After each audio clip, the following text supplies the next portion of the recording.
تو وہ احساس کمتری میں جا رہے ہیں کہ یار 2-4 بچوں کا نانا اور دادا بننے میں اتنا پروٹوکول ملتا ہے، کاش مفتی صاحب 30 سال پہلے پیدا ہو جاتے، آج میں کتنے بچوں کا دادا اور کتنے بچوں کا نانا ہوں، اور وہ بچے آپ کے ساتھ آ کے میرا شکریہ ادا کر رہے ہوتے کہ مفتی صاحب اللہ کا فضل ہو گیا کہ آپ 30 سال پہلے پیدا ہو گئے۔ خیر یہ کچھ زیادہ گہرائی کی باتیں ہو رہی ہیں، آگے چلتے ہیں ہم، ٹھیک ہے؟ یہ پھر آپ کی اوپر یہ مینٹل اپروچ سے شاید اوپر کی باتیں ہیں۔ دوسرا کیا اصل بات کیا کر رہا تھا؟ ہاں تو ولیمے کی، تو نبی صلی اللہ علیہ وسلم نے اصل میں جو ولیمے کی ترغیب اور اس میں شرکت کی ترغیبات، یہ ساری ترغیبات کی بیس کیا ہے؟ نکاح کی حوصلہ افزائی، نکاح کو اپریشیٹ کرنا۔ سمجھتے ہوگے نہیں سمجھتے؟ اور نکاح کی ترغیب کیوں ہے؟ لوگ کہتے ہیں اس لیے کہ زنا سے بچیں لوگ، نا نا نا نا، زنا سے بچانے کے لیے نکاح کو پروموٹ نہیں کیا شریعت نے، سمجھتے ہو؟ وہ تو ایک اس کا ضمنی فائدہ ہے۔ اصل جو نکاح کی ترغیب ہے حدیث میں آتا ہے، یہ حدیث میں ہی بیان کی ہے کہ نکاح اولاد کی کثرت کا سبب ہے، گروتھ ریشو غیر معمولی بڑھانا ہے، یہ بنیادی مقصد ہے۔ کیوں؟ اس کی بھی دلیل حدیث میں اور قرآن میں موجود ہے۔ میں صرف ایک حدیث بیان کرتا ہوں کہ عثمان ابن مظعون رضی اللہ تعالیٰ عنہ فرماتے ہیں کہ ہم جب سفر میں ہوتے تھے، کئی مہینے بیویوں سے دور رہنا پڑتا تھا، تو بیویوں کی جدائی ہم پہ بہت شاق گزرتی تھی، ان سے علیحدگی، ہمیں برائی اور زنا کا خطرہ ہو گیا تھا، تو ہم نے آپ صلی اللہ علیہ وسلم سے اجازت مانگی کہ آپ ہمیں اجازت دیں ہم اپنے آپ کو خصی کر دیں، یعنی مردانہ قوت کیا کر دیں؟ ختم۔ آپ نے فرمایا نا نا نا، تزوجوا فإنی مکاثر بکم الامم، آپ نے فرمایا نا نا نا، نکاح کرو، میں تمہاری کثرت پہ قیامت کے دن فخر کروں گا۔ اگر تم اپنی اس قوت کو ختم کر دو گے، زنا سے تو بچ جاؤ گے، لیکن جو میں کثرت چاہتا ہوں امت کی، وہ کثرت کیا ہوگی؟ ختم۔ تو یہ فیملی پلاننگ اور یہ سب ٹوپی ڈرامہ ہے، بکواس ہے، یہ نیچر کی بغاوت ہے۔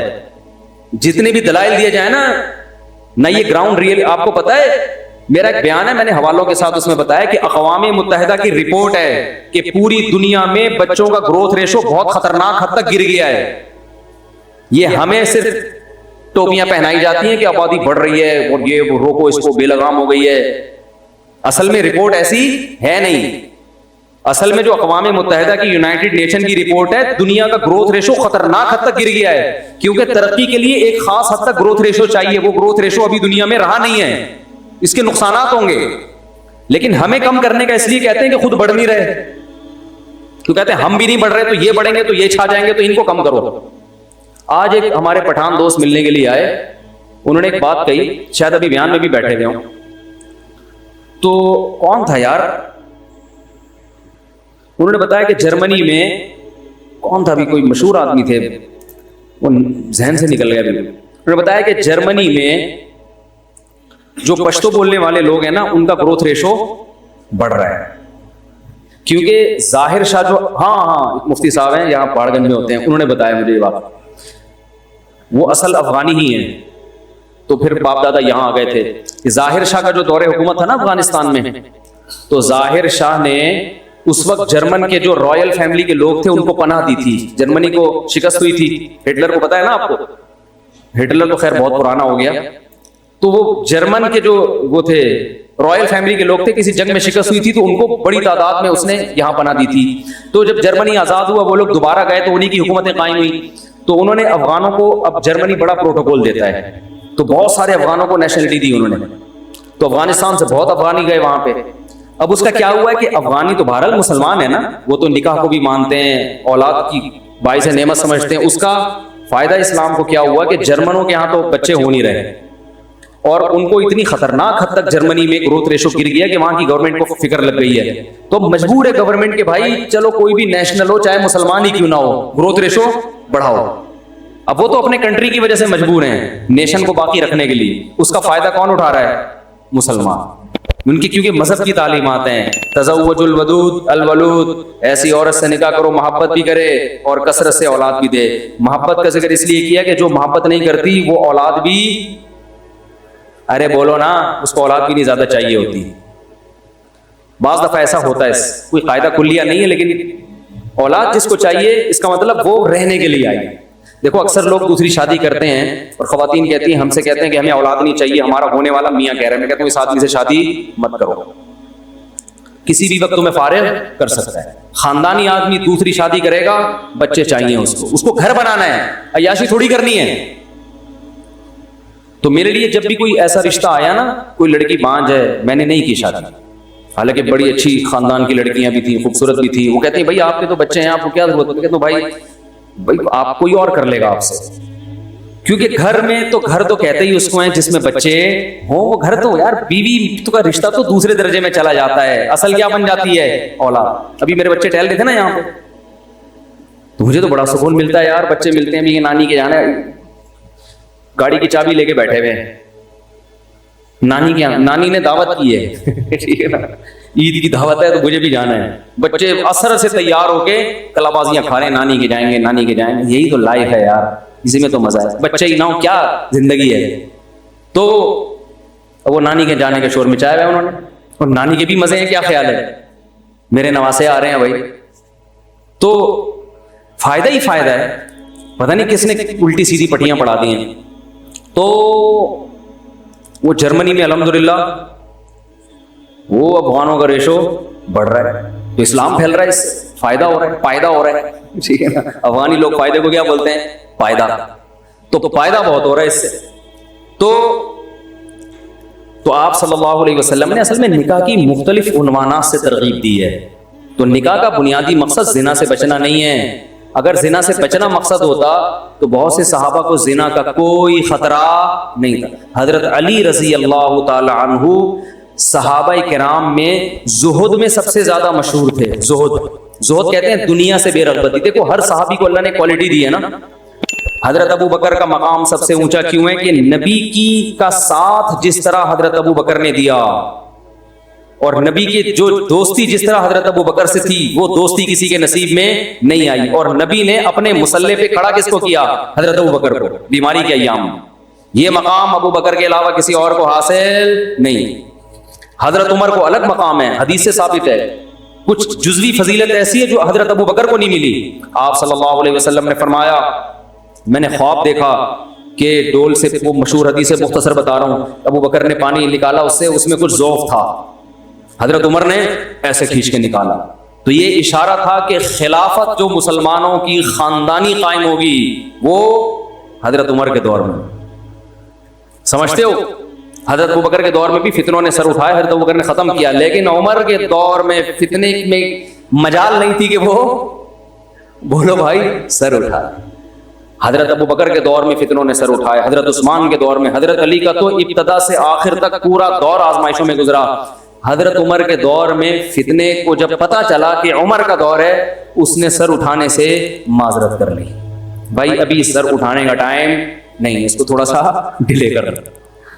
بلکہ تبھی حدیث میں آتا ہے کہ جس راستے سے عمر گزرتا ہے شیطان راستہ, تو شیطان کو جب ڈر لگتا ہے کہ بھائی ان کو بہکانے سے پہلے سوچ لو, تو ان کا کیا مقام ہوگا. تو یہ جزوی فضیلت کس کو ملی, حضرت عمر کو. تو اسی طرح ایک جزوی فضیلت تھی حضرت علی کی, جو دوسرے صحابہ کو اس لیول کی نہیں ملی, وہ ہے زہد فی دنیا. حضرت علی کے دل میں کہا جاتا ہے, مورخین لکھتے ہیں ان کے حالات سے, دنیا سے بالکل بے رغبتی. وہ داڑھی پکڑ پکڑ کے رات کو اپنے آپ کو خطاب کرتے تھے, دنیا کی رغبت بالکل بھی نہیں تھی.